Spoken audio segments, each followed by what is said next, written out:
School Freeware's Visual Basic Express 2010 Tutorials. Tutorial 34. Programming the Shooter. EZInvaders Part 3. And now it's time to draw in the shooter. So I'll go to the picture box, drop a picture box into the form, position the picture box near the bottom. Picture box 1 will be changed to shooter.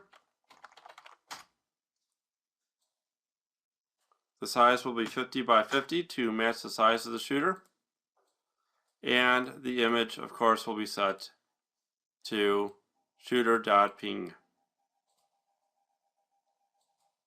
So the shooter is all set. And now what we have to do is animate the shooter, so I'll move to the right and to the left.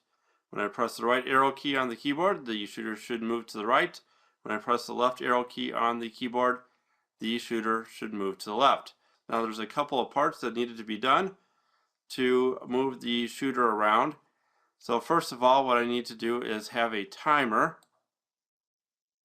So I'll go ahead and drop a timer in. I'll change the timer from timer 1 to timer main. I'll change the timer to be enabled, and the interval was set to 1.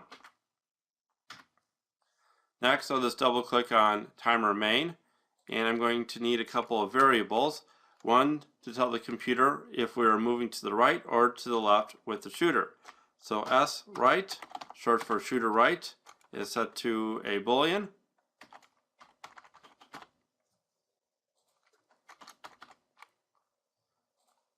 And of course, dim shooter left is set to Boolean.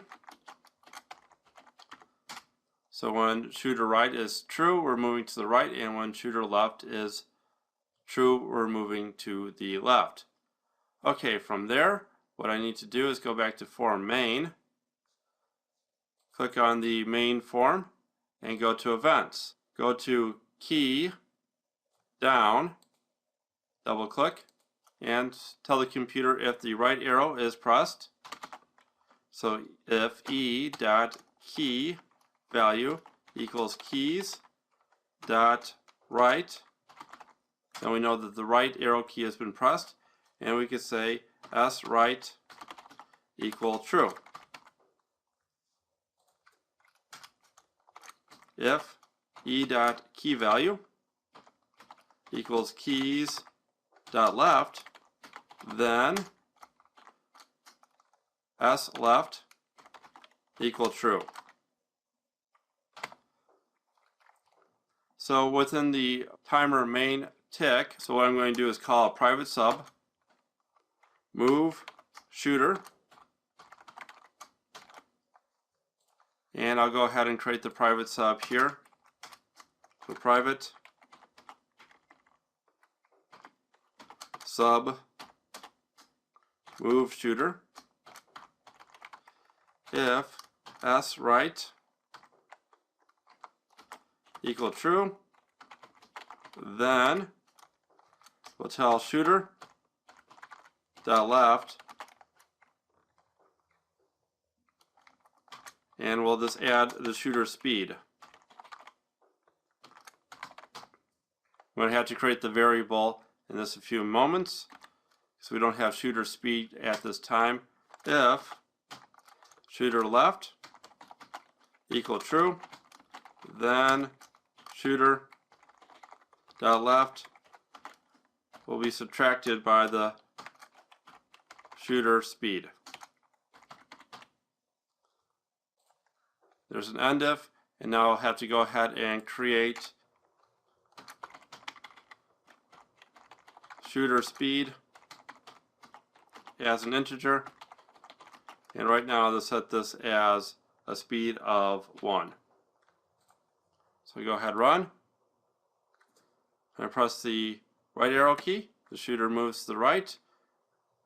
When I press the left arrow key, the shooter stops and pauses. So we'll have to go ahead and fix that real quick. So the way to do this, if the right arrow key is pressed, then we want to make sure that we go right.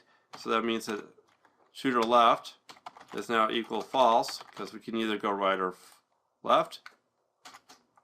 When shooter left is true. Shooter right should be equal to false. Okay.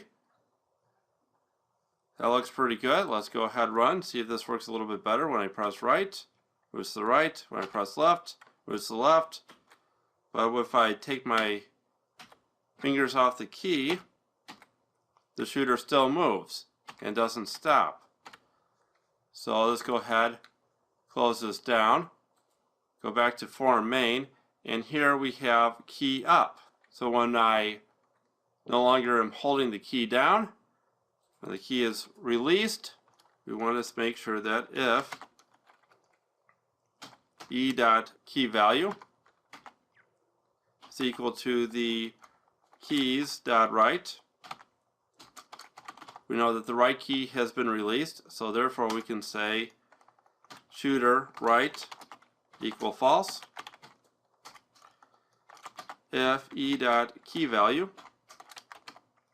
is equal to keys.left, we know that the left arrow key has been released. Then we could say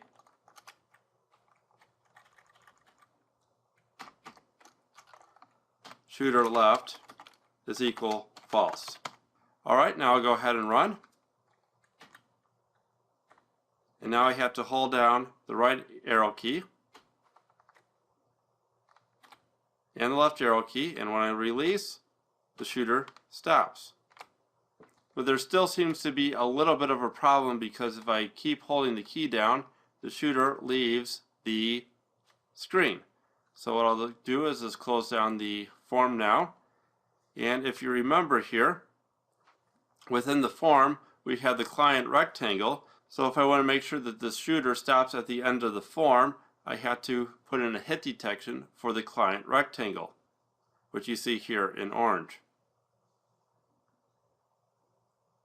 So I'll go ahead and do that right now.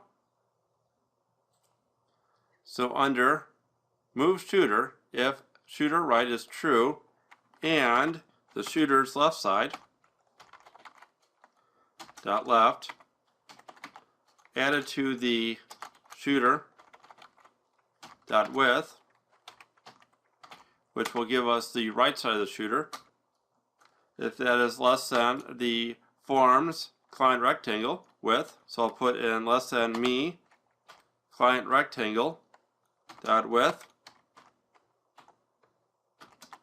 Then we allow the shooter to move to the right.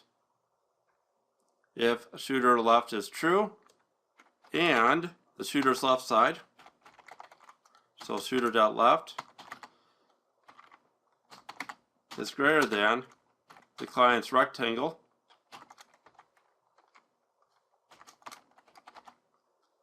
then we allow the shooter to move to the left.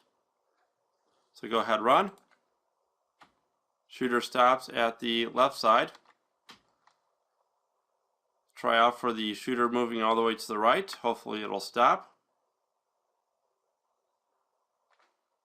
I see the shooter moves a little slowly, but it does stop. Close this down. And if I want to increase the shooter speed, I think I'll go ahead and do that. I'll change the shooter speed to shooter equals 3 at this time. And now we find that the shooter moves a whole lot quicker. So it looks like the shooter is done for the time being. So let's go ahead and work on the shot for the shooter.